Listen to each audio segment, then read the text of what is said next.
Bonsoir les amis, ravi de vous retrouver. Ce soir nous accueillons Monsieur Michel Kouami. Bonsoir.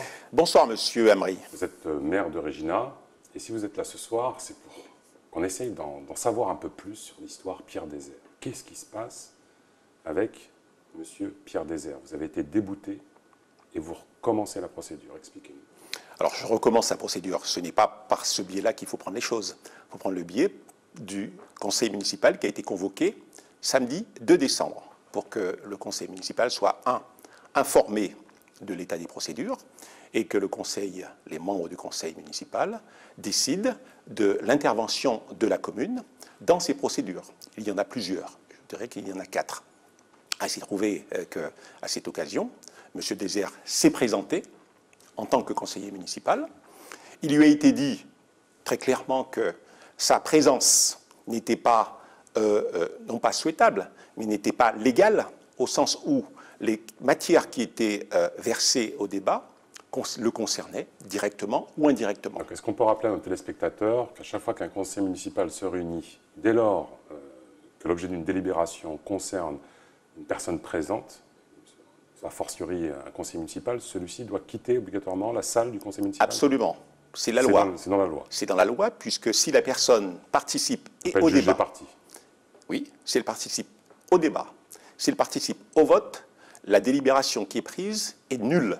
Qu'est-ce que vous reprochez à M. Pierre Désert? Alors là, je lui fais encore un dernier reproche, c'est celui d'avoir entravé le conseil municipal. C'est une infraction. Et pour le fond de l'histoire. Mais là, c'est une infraction, déjà. C'est-à-dire qu'on accumule les infractions, c'en est une, et sur ce point-là, je déposerai une plainte, parce qu'il faut que ce soit aussi officialisé. Sur le fond, ce qui a fait l'objet de ce conseil municipal, c'est une suite d'aberrations foncières. Nous constations qu'il y a des acquisitions faites par M. Désert du temps où il était le premier magistrat de la commune, et que ces acquisitions violaient les textes en matière de prise illégale d'intérêt. Et nous constations même que dans la manière dont ces acquisitions étaient faites, il y avait des irrégularités. Qui en était par exemple, M. Désert. M. Désert lui-même, par exemple. Vous avez un acte de 13 hectares. Un acte portant sur 13 hectares. Je suis informé par l'ARS que M. Désert, lors d'une commission en matière de surveillance sanitaire, produit un document. L'ARS lui répond: Monsieur Désert, vous avez produit un document avec un numéro cadastral qui ne correspond pas au terrain que vous revendiquez et que vous occupez. Cet acte me parvient. Je découvre que ensuite, Monsieur Désert, au fil des procédures, obtient un jugement qui dit, effectivement, qui me déboute et qui dit, voilà, Monsieur Désert a un acte, mais il y a peut-être erreur sur le numéro cadastral, mais il prouve par différents biais que c'est son terrain. Pour prouver par différents biais que c'est son terrain, il produit un acte d'arpentage. C'est un acte des géomètres qui délimite le terrain. Cet acte d'arpentage est réputé avoir été fait 20 ans après l'acte initial, réputé avoir été fait par M. Désert, par d'autres personnes, témoins et d'autres propriétaires voisins. Or, pour valider ce document, on s'aperçoit que l'une des personnes ayant participé à cet acte-là, en 2001, était décédée 2 ans plus tôt. Donc cette personne ne peut pas avoir participé à cet acte-là. Excusez-moi, M. Michel Kouami, vous avez été débouté. C'est un appel. On va dire. Ouais. Est-ce que vous vous transformez en enquêteur? Non. Est-ce que c'est à vous d'apporter la preuve? Oui. C'est à moi d'apporter la preuve, puisque c'est un bien communal. Nous sommes intéressés à cela. Nous devons fournir au tribunal, et lorsque les preuves nous sont opposées, nous devons en démontrer le sérieux ou le manque de sérieux. Vous attendez quoi là, de cet appel? Alors sur ça, nous démontrons déjà qu'il y a un usage de faux et usage de faux, puisque faire état d'un acte dans lequel, c'est un petit peu comme en Corse, où les morts votent, là les morts ont délibéré, ont délimité. Donc voilà pour cet acte d'arpentage. Il y a, en plus, c'est comme un petit peu une espèce de pelote, quand on tire sur le fil, on voit que là, ça se déroule. On s'aperçoit que M. Désert, non pas lui, mais une société acquiert sur le territoire de Regina et de Wanari, commune voisine, 14 600 hectares. 14 600 hectares, près de 15 000 hectares, pour arrondir. Ce n'est pas rien. Ça devait sans doute être la plus grande acquisition foncière de tous les temps en France. 14 600 hectares. Un hectare, c'est à peu près, pour que chacun se rende compte, c'est un peu plus qu'un terrain de foot. 1 hectare. Imaginez-vous 14 600 terrains de foot. Nous en serions à près de 16 000 terrains de foot. D'accord. Et là, cette société, alors, la connexion entre cette société et M. Pierre Dézère. En apparence, si vous voulez, il n'y a pas de difficulté, puisque c'est une société qui acquiert, mais on s'aperçoit très vite que la société, ce sont les filles de M. Dézère qui acquièrent, au travers de cette société, ce bien de 14 600 hectares.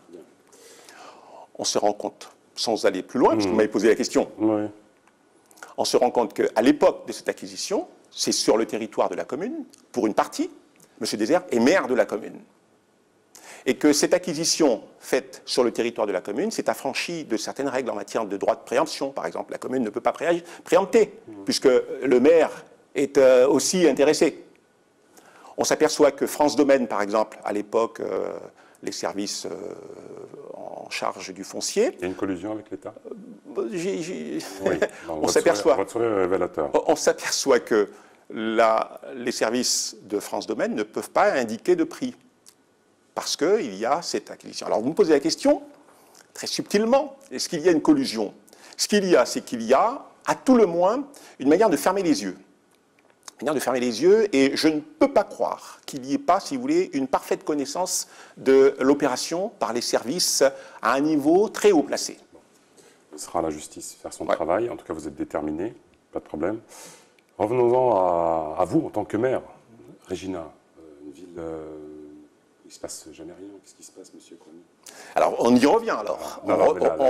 La ville de Régina, oui. Vous, en tant qu'édile. On revient, mais si vous voulez, on a quand même quelque chose de très rare. Je ne veux pas revenir inlassablement sur nos questions, mais c'est un territoire immense, Régina. C'est 12 000 kilomètres carrés. 12 000 kilomètres carrés, c'est la deuxième plus grande commune de France. C'est pourquoi, d'ailleurs, on peut y faire des acquisitions massives.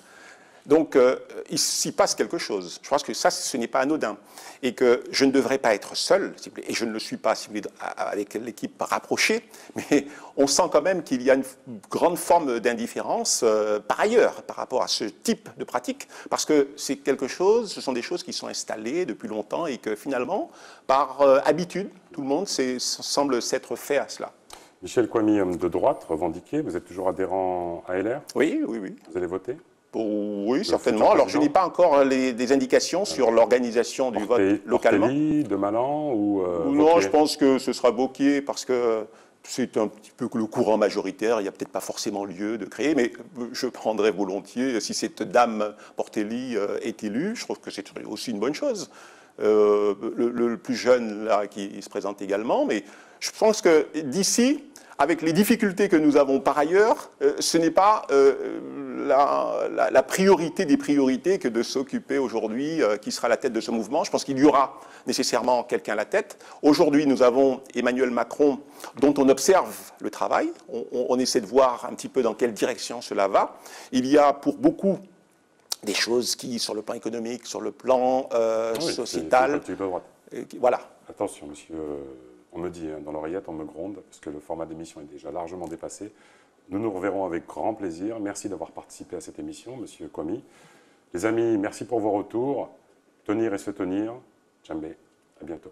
Merci.